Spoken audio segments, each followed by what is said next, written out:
So, Elden Ring came out earlier this year. For anyone who doesn't know what I'm talking about, Elden Ring is the newest game from Japanese development studio From Software, headed by Hidetaka Miyazaki. They're most well known for their Dark Souls series, which have a somewhat legendary reputation for their difficulty and opaque story, which is mainly told through item descriptions and optional, out-of-the-way NPC dialogues. FromSoft's games have a fairly consistent aesthetic, tending to use European Gothic styles such as massive cathedrals and mazes of densely set castle cities. In Elden Ring, you are tarnished, compelled by the flame of ambition to seek the Elden Ring and become the Elden Lord, killing all sorts of fellas, fauna, flora, and gods along the way. Bosses are an integral part of any From Software game, and major bosses in Elden Ring act as milestones for progress, often unlocking new areas and progressing the story further. Now, think to yourself, what makes a great boss fight? Is it gameplay mechanics? Is it a compelling story? Is it a carefully crafted balance of difficulty and fun that tests the player's skills and makes them want to keep playing? Well, yeah, but that's not what I'm going to talk about. The most important thing in a boss fight is the music. FromSoft has a reputation for their amazing soundtracks that are incredible standalone from the game. Much like the visual aesthetic, the music and sound design is often dark and foreboding, with heavy use of Western classical instrumentation. Think harps, organs, and vocals. Elden Ring is no different. When traveling the overworld, the music is much more ambient, quiet horns and strings playing long, sustained tones without a melody. In most games, the most iconic themes come from the overworld and level themes, but in Elden Ring, the background music is pretty forgettable and feels like it's meant to be heard rather than listened to. This means that when music does come in for boss fights, it's a lot more impactful since it stands out from the sounds of normal gameplay.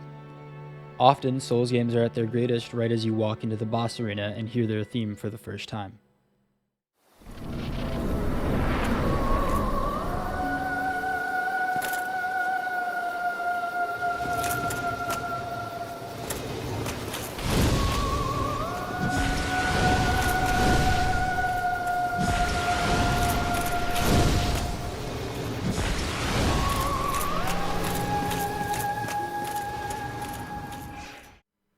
In Elden Ring, most bosses have their own theme, which is instantly recognizable and a huge part of what makes FromSoft bosses so memorable.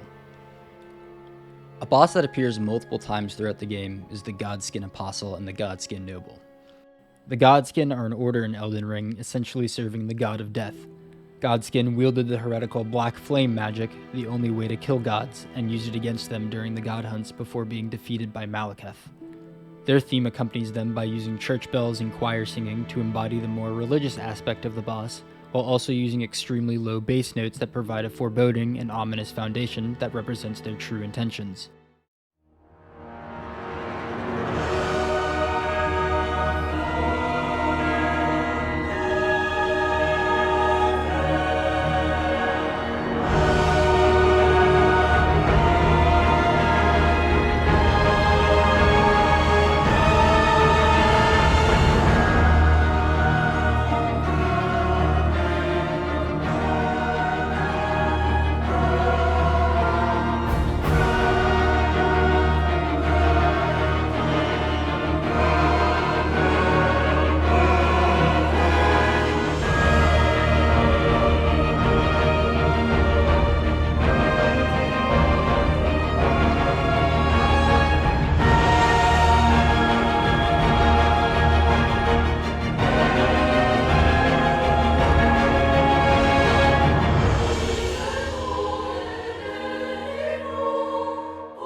The drum and brass parts sound a lot more like a war march and capture the more violent and dark side of the Godskin. Taken all together, their boss theme captures both sides of their nature and does so while staying true to the overall aesthetics and lore set within the game. This stylistic continuity between the visuals and sound, especially when it comes to instrumentation, helps make these themes feel like they accurately represent the boss more. While they might be a bit weird, the Godskin are something that we can ultimately understand. They have a clear motivation and an established place in history and were, at some point, human. On the exact opposite end of the spectrum is Astel, natural born of the void. Astel is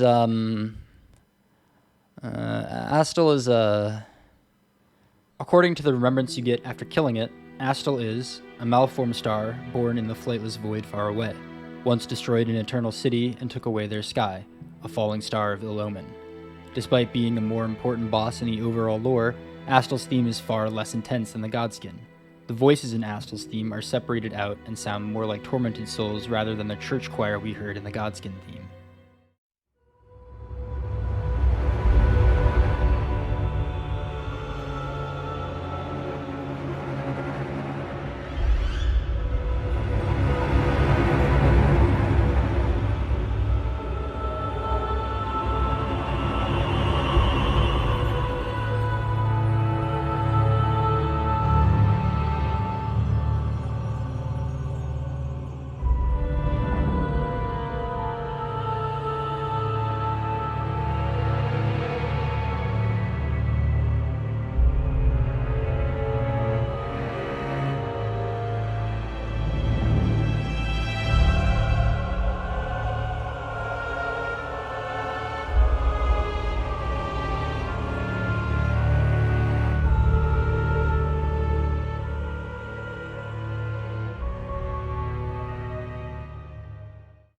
Astal's theme relies a lot on bowed double bass and cellos, using a mix of tremolo and long bowed strokes, which helps give an extremely strong and dark low register. All of the different parts in this theme work independently, only occasionally coming together before fading back into their own part. There isn't any catchy melody, and the slow BPM is almost antithetical to what you'd expect from boss music, which usually has a much higher tempo to keep the player engaged and focused on the fight. These features make this boss theme stand out from many of the other bosses in Elden Ring, but still perfectly captures what Astal is, an eldritch abomination sent from the void. Aside from boss fights, there's also a bit of diegetic music that you can find scattered around the map. The first one that I encountered were the harpies. These can be found in a couple of different places, and you will almost always hear them before you see them. They sing in Latin, using an operatic style, and the lyrics directly reference the history of the lands between.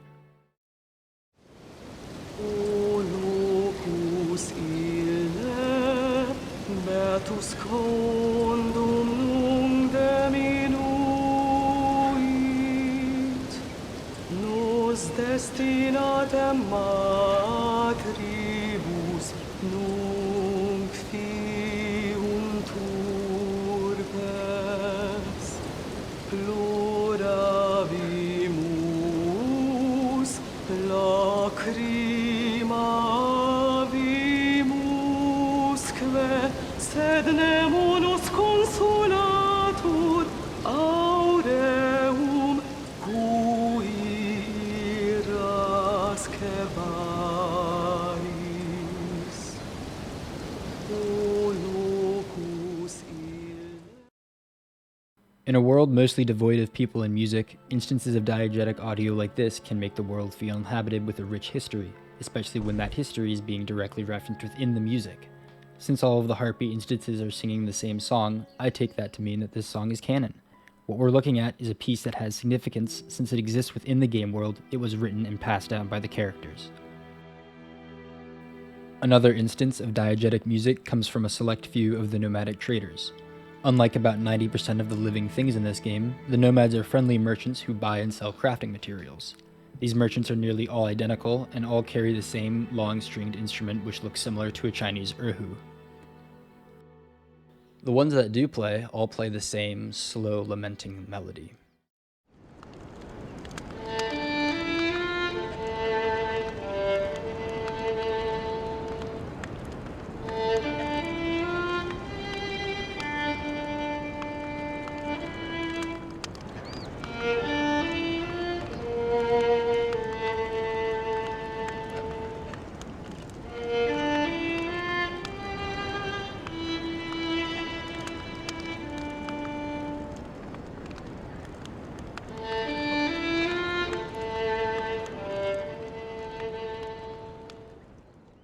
Something amazing about this example is how detailed the actual playing is.